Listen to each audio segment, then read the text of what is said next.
ہم نے ایمان لایا ان تمام انبیاء کرام پر جن کو اللہ تبارک و تعالیٰ نے اپنی طرف سے اپنے بندوں تک اپنے پیغام کو پہنچانے کے لیے بھیجا ہے۔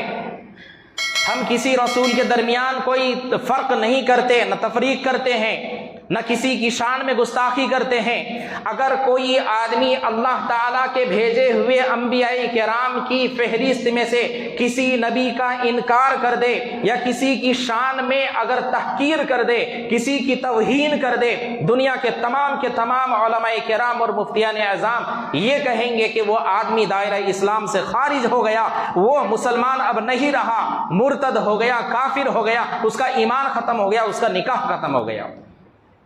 جس طرح کسی نبی کی نبوت کا انکار کرنا کفر ہے، کسی رسول کی رسالت کا انکار کرنا کفر ہے، اسی طرح کسی غیر نبی کو نبی مان لینا یہ بھی کفر ہے۔ اگر کوئی آدمی نبی نہیں ہے اور اس کو آدمی نبی مان لیتا ہے اپنی طرف سے، تو یہ کسی غیر نبی کو نبیوں کی فہرست میں شامل کر دینا اپنی طرف سے یہ زیادتی ہے، اور کسی غیر نبی کو نبی مان لینا یہ بھی کفر ہے۔ آدمی دائرہ ایمان سے خارج ہو جاتا، کافر ہو جاتا، مرتد ہو جاتا، اور اس کا ایمان، نکاح سب ختم ہو جاتا ہے۔ تو ہم نے ایمان لایا اللہ تبارک و تعالیٰ کے بھیجے ہوئے تمام انبیاء کرام اور تمام رسولوں پر ہم نے ایمان لایا ہے۔ اس زمانے میں کچھ لوگ ایسے بھی پائے جاتے ہیں جو نبی رحمت جناب محمد رسول اللہ صلی اللہ علیہ وسلم کے آخری نبی ہونے کے باوجود کسی ایرے غیرے کو نبی بنا کر کے لوگوں کے سامنے پیش کرتے ہیں۔ ایسے لوگ دنیا کے اندر پائے جا رہے ہیں اس زمانے میں۔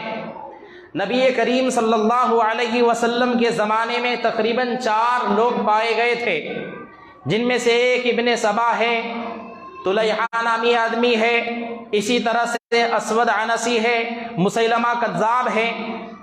ان لوگوں نے زمانہ نبوت میں ہی نبی کریم صلی اللہ علیہ وسلم کی زندگی کے آخری ایام میں نبوت کے دعوے کر لیے تھے۔ روایت میں آتا ہے کہ 2 نے تو ہتھیار ڈال دیا تھا، 2 مسلمان ہو گئے تھے، لیکن جو اسود عنسی ہے یہ اسی عقیدے اور اسی دعوے کی حالت میں مارا جاتا ہے۔ دوسرا مسیلمہ کذاب ہے جو اسی دعوی نبوت کی حالت میں مارا جاتا ہے، قتل کیا جاتا ہے۔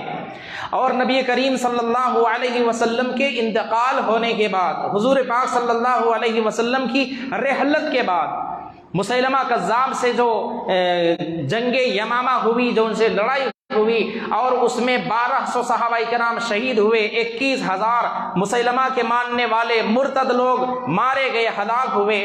اس لڑائی سے ذرا پہلے یمن کی ایک عورت تھی سجاح بنت حارث نام کر کے، وہ بھی میدان میں کود پڑی اور اس نے بھی نبوت کا دعویٰ کر لیا۔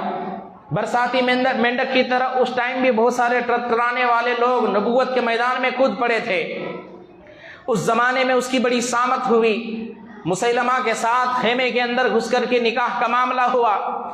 مسیلمہ کا جب قتل ہو گیا تو سجاح نے دیکھا کہ اب تو کہیں پناہ ملنے والی نہیں ہے، تو وہاں سے سجاح بھاگ گئی، بصرے کے اندر گئی۔ حضرت امیر معاویہ رضی اللہ عنہ کے زمانے میں قحط سالی آئی تھی، اور اس زمانے میں اس نے مسلمانوں کے اچھے اخلاق کو دیکھ کر کے اپنے ماننے والوں کے ساتھ توبہ کر کے مسلمان ہوئی دوبارہ۔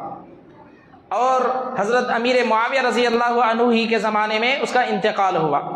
نبی رحمت صلی اللہ علیہ وسلم اپنی زندگی کے اندر پیشین گوئی فرماتے ہیں۔ حضور فرماتے ہیں انہو سیکون فی امتی کذابون ثلاثون کلہم یزعم انہو نبی وانا خاتم النبیین لا نبی بعدی۔ حضور فرماتے ہیں کہ میری امت میں انقریب تقریباً 30 کے قریب لوگ ہوں گے جو نبوت کی جھوٹے دعوے کریں گے، اور یاد رکھنا میرے بعد کوئی نبی نہیں ہوگا، میں آخری نبی ہوں۔ اور ایک مقام پر حضور فرماتے ہیں لو کان بعدی نبی لکان عمر، کہ اگر میرے بعد کوئی نبی ہوتا تو حضرت عمر رضی اللہ تعالی عنہ کا وہ مقام ہے، وہ مرتبہ ہے کہ حضرت عمر رضی اللہ تعالی عنہ کو اللہ تعالی نبی بناتے تھے، ان کو نبوت کا مقام ملتا تھا، یعنی ان کے اندر ایسے اخلاق